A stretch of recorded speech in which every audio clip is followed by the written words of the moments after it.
नमस्कार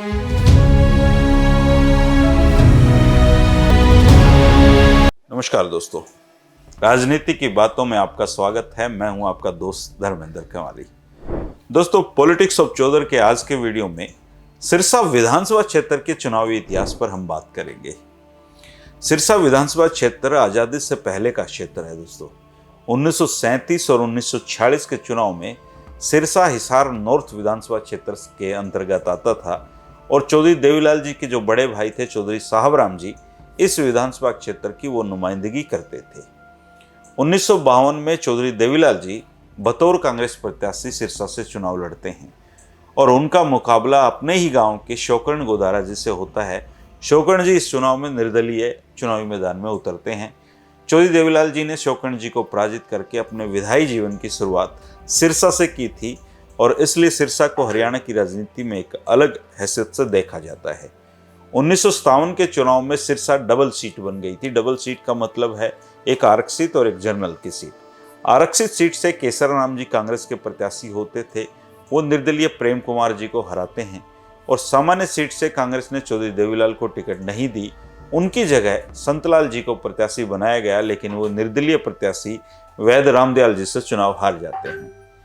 पराजित संतलाल ने वैद्य रामदयाल जी के विरुद्ध चुनाव याचिका डाल दी, जिसे स्वीकार कर लिया जाता और ऐसी स्थिति में उपचुनाव की नौबत आ जाती है।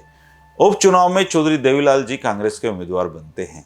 मार्च 1959 में हुए इस चुनाव में चौधरी देवीलाल के खिलाफ 4 प्रत्याशी होते हैं।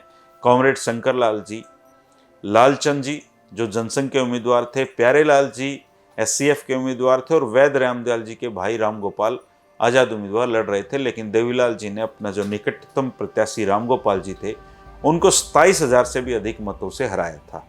शेष सभी उम्मीदवार जो थे उनकी जमानत भी नहीं बच पाई थी। सिरसा सीट पर देवीलाल जी या उनके परिवार का ये अंतिम चुनाव था दोस्तों। इसके बाद वो सिरसा की तरफ नहीं आए। 1962 में कांग्रेस के सीताराम जी ने निर्दलीय प्रेम सिंह को हराया था। 1967 में सिरसा में लक्ष्मण दास अरोड़ा के रूप में ऐसे व्यक्तित्व का प्रवेश होता है जो अगले 3 दशक तक ही एक तरीके से अरोड़ा जी के नाम से सिरसा को जाना गया। इस कालखंड में अरोड़ा जी ने 9 चुनाव लड़े और 5 चुनाव में जीत दर्ज की। 1967 में अरोड़ा जी जनसंघ के प्रत्याशी थे और वे कांग्रेस के सीताराम को पराजित करके पहली बार विधानसभा पहुंचते हैं।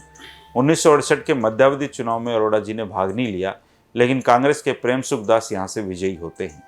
1972 में लक्ष्मण दास अरोड़ा जी निर्दलीय लड़े, लेकिन प्रेम सुख दास से मात खा जाते हैं। 1977 में भी अरोड़ा जी निर्दलीय ही लड़े, लेकिन इस बार जनता पार्टी के कॉमरेड शंकर लाल से हार जाते हैं। लेकिन 1982 में अरोड़ा जी पर जो नीति है वो कृपा करती है और वो निर्दलीय ही भाजपा के महावीर प्रसाद को पराजित करके हरियाणा की विधानसभा में पहुंचते हैं। लेकिन 15 साल बाद मिली ये सफलता 1987 में असफलता में बदल जाती है और इस चुनाव में विशेष ये था कि अरोड़ा जी कांग्रेस के प्रत्याशी बने थे। 1987 में कांग्रेसी लक्ष्मण दास अरोड़ा जी लोकदली हजारचंद कंबोज से मात खा जाते हैं। 1991 में अरोड़ा जी पहली बार भाजपा के गणेशी लाल को पराजित करके कांग्रेस विधायक बनने में सफल हो जाते हैं। लेकिन 1996 में भाजपा हुइपा के गणेशी लाल जी ने अरोड़ा जी को मात दे दी।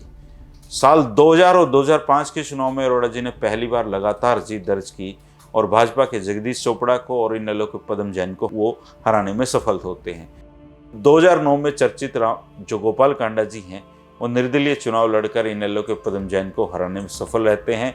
2014 में इनेलो के माखनलाल सिंगला जी ने निर्दलीय गोपाल कांडा जी को हराया और स्वर्गीय लक्ष्मण दास अरोड़ा जी की जो बेटी हैं सुनीता सेतिया जी, वो भाजपा की उम्मीदवार थी और कांग्रेस की ओर से नवीन केडिया मैदान में थे।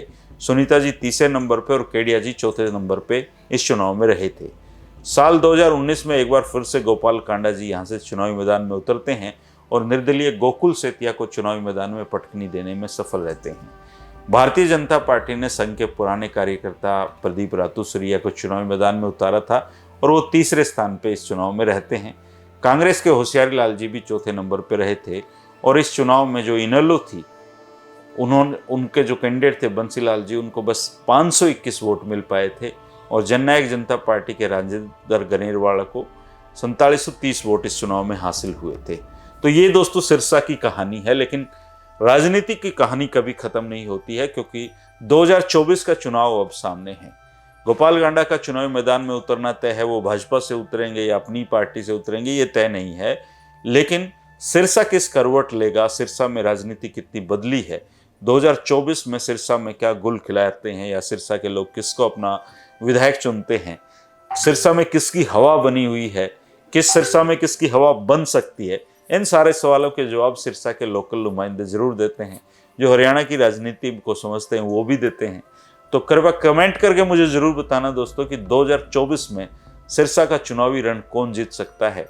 ऐसा करके हम एक एक हलकों की जहां राजनीति को जान रहे हैं, उनके चुनावी इतिहास को जान रहे हैं, इसके साथ ही हमें ये अनुमान लगाने में मदद मिलेगी कि हरियाणा में 2024 में किसकी सरकार बन रही है। इसलिए आप अपना कमेंट जरूर करना दोस्तों, मुझे इंतजार रहेगा। शुक्रिया, नमस्कार।